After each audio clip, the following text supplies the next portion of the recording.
Hey guys, welcome to the introduction to our second last unit. We still have 3 outcomes to go, but just the way that they're mixed, we've got this one as a single one, and then we have 2 more, and then we'll be done. So this one, believe it or not, does not involve graphing a single parabola, and it's kind of one of those units where you could put it anywhere you wanted. You could start with it, you could end with it. It just really doesn't go with anything, but it's kind of a nice break. And it's called arithmetic and geometric sequences. It's arithmetic and not arithmetic because it's an adjective that describes the word sequence. So there's your bonus English lesson for the day. And I hope that by kind of zooming in that, because I don't know if you just watch this or if you have the notes in front of you or how you do it, because I realize you can't see everything and sometimes it's a little tricky to go back and forth, but at least you can see everything. So this first part is just going to be a basic introduction to both the arithmetic and geometric, and then we're going to separate and just focus on the arithmetic for a couple of days and geometric for a couple of days as well. So I think this is a fairly short one, and the last one is going to be, will take us all the way to the review for the final exam. So sequence, this goes way back to elementary school, right, where you had to fill in things like 2 comma 4 comma 6 comma 8 comma what's next, those kinds of things. This is kind of it as well, except instead of just completing the pattern, we need to find, for example, things like the 17th term, the sum. We'll also get into that as well. And then we're also going to do something really cool at the end. I'm not going to spoil it yet. So, an arithmetic sequence is an ordered list of terms in which the difference between the consecutive terms is constant. And this also goes back to grade 9. So when we're dealing with arithmetic, we are looking for a common difference. And you can't quite, oh yeah, there it is. And so this is one of those units where there's a lot of formulas, which of course don't have to be memorized, but the tricky thing is trying to figure out which one to use and what you're looking for. So I really want to just kind of reiterate or just really stress how important it is to understand that A stands for the first term.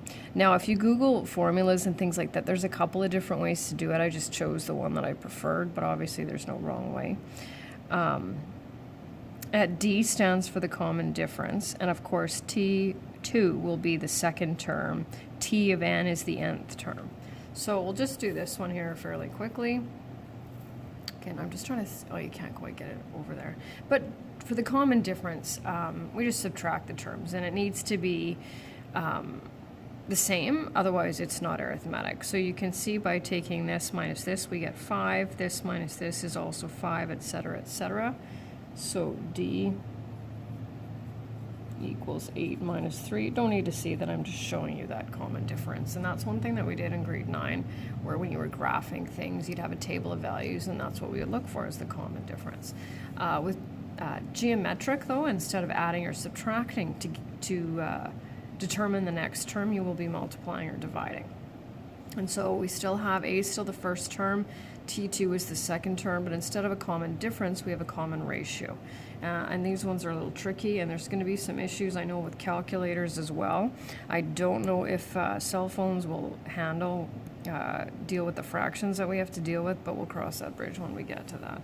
So, of course, if we go 4 minus 2 and 8 minus 4, we get a whole bunch of different numbers. But if we go 4 divided by, right, 4 divided by 2, 8 divided by 2, we can see that there's a constant ratio of 2. So that's kind of your basic introduction. Scrolling down here, are they arithmetic, geometric, or neither? And justify your answer. So what you're looking for, of course, is either a common difference, common ratio, or if there's nothing, then obviously it's neither. So this one is arithmetic as D, right? So we're going to take, oh yeah, you can still see that, 1 minus 1/2. So D is a half, right? So we're just increasing by a half. Here we have definitely a pattern, right? Because you can see that 1 plus 1 is 2, and 1 plus 2 is 3, and 2 plus 3 is 5. But plus 0, plus 1, plus 1, plus 2, plus 3, plus 5, like we're not going to get anywhere, right? So we've definitely got a neither, as no common ratio or difference.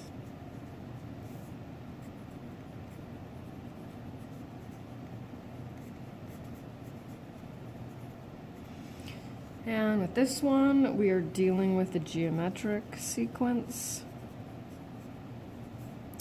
as r equals 2.5 divided by 25, which is 0.1. I can't quite see that. Whoops. There we go. So that's just that whole recognizing. And then the last two on this one, and don't worry, I got lots of things to cover today.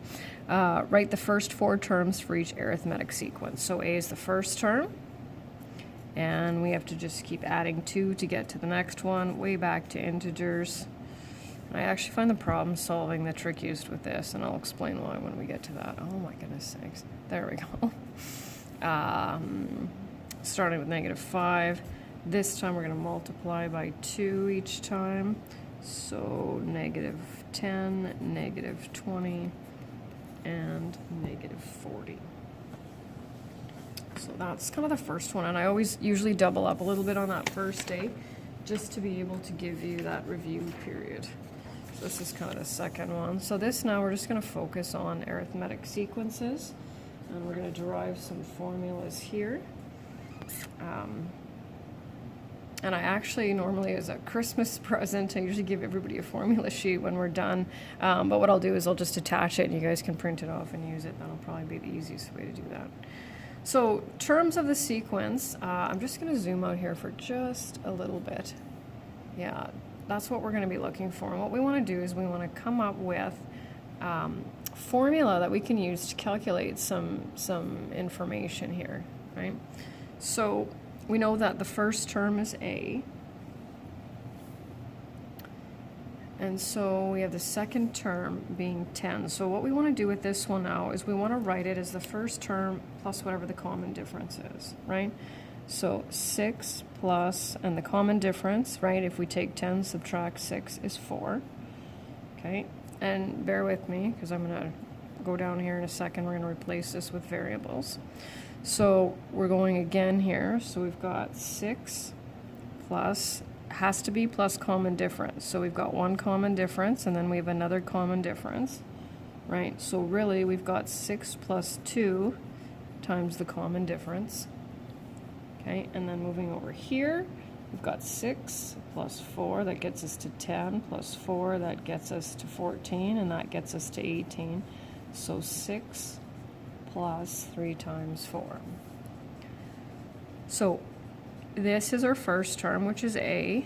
This 4 is our D, because that's our common difference, right? So A plus D. And then we have A plus 2D.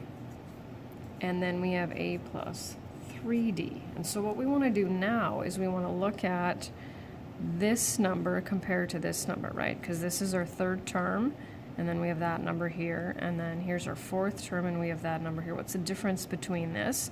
Well, this is one less, right? So our formula for the general term of an arithmetic sequence is T of n, which is the nth term, is the first term plus the difference multiplied by whatever n is minus 1. And like I said, feel free when you're working on these to go back and make sure that you have the right ones in there. So A or T of 1, and I have that just because if you find that, you might find that if you're kind of Googling it or whatever. I needed a coffee break there. All right. So refer to those right there if you need them. And then this is just sort of a suggested thing. I don't insist on that, but it's just sometimes students find it easier if they identify which numbers that are given to be able to look at it and go, okay, this is the one that I need. Because the concept is pretty easy, but then students I know every semester will start to work on it and be like, well, I can't get it. And it's like, well, that doesn't go there, that goes in place of that variable. So let's take a look. It says calculate the 11th term. Now, I will tell you that it's not complicated to continue that pattern until you get to the 11th term, right? You could just as easily figure out the difference and keep adding that. But for this, and I honestly can't tell you if this continues in Pre-Calc 30 or Foundations 30 because I honestly don't know. It says in the quizzes and the exam, it says you must use a formula, right? Because otherwise I'd have to give you, like calculate the 104th term, and I just don't want to do that. So let's look at what we've got here. It's like, so A is our first term. Our first term is clearly 7. Okay. We're looking for the 11th term, so n is going to be 11. And the common difference is 4. So we are looking for t of 11, the 11th term. Now, I'm just going to do this here. I only recommend writing out formulas if you're having a hard time putting the variables in the right spot, or the numbers in the right spots for the right variables. I like to write them out because I was trying to memorize them. I'm getting there.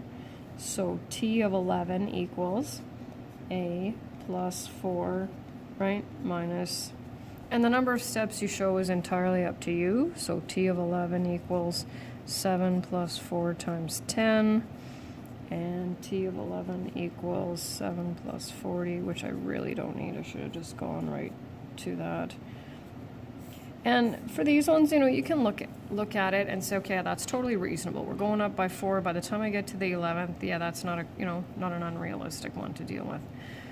Okay, next one says calculate the position of 92 in the sequence 5, 8, 11, 14. So let's look at what we know again. Okay, so 5, 8, 11, 14. Our first term is 5. Okay, the position of, right, we don't know how many numbers there are. The nth term is 92, and the common difference is 3. So this time I'm going to go right to, so now be careful because it's not t of 92, right? 92 is actually that term, right? This is the number of terms, that's why there's the n. So equals 5 plus 3 times n minus 1. And now we're back to grade 9 algebra as far as I'm concerned, right? So check this out. We're going to distribute 3, okay, and then we're going to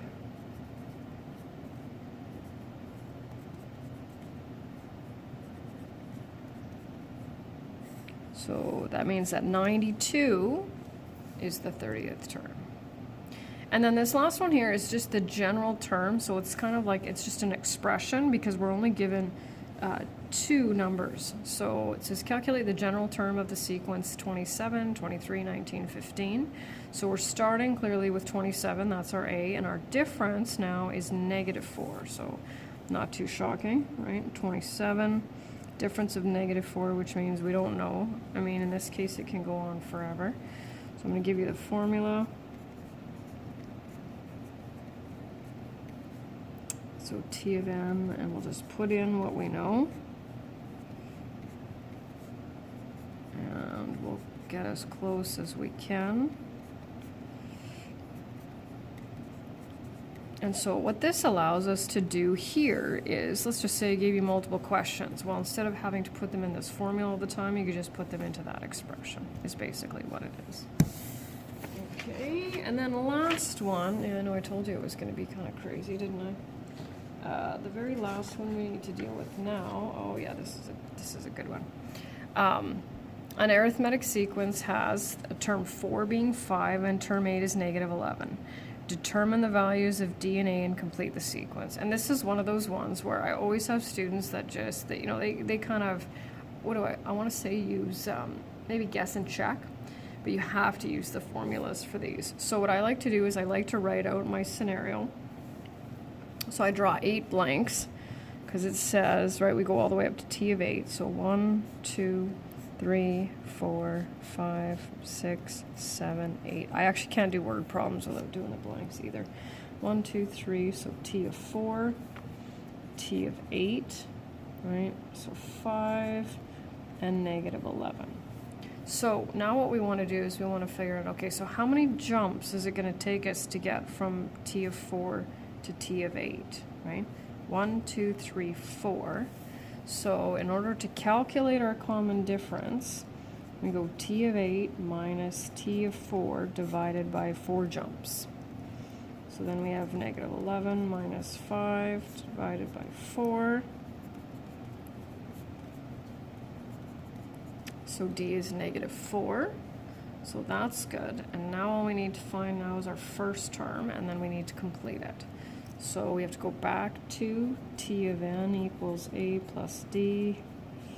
There we go. So now for the t of n, you can use either this 4th term or the 8th term. It doesn't really matter. Last time I used, in the notes that I'm going to give you, the completed notes, I used the negative 11, so I'll just use 5. Right, so 5. We don't know what A is, but we do know what the common difference is. And this is my 4th term. So 5 equals A minus 4. 5 equals A minus 12. And you will see if you look at the completed notes, that even though in the completed notes I actually used the negative 11 and the 8, I still got 17 for A, which means that's where it starts. So 17, since my common difference is negative 4, I'm just going to subtract 4, matches up, subtract 4, and subtract 4. And so there you have it as the introduction. Tomorrow we'll be dealing with arithmetic series. Talk to you soon.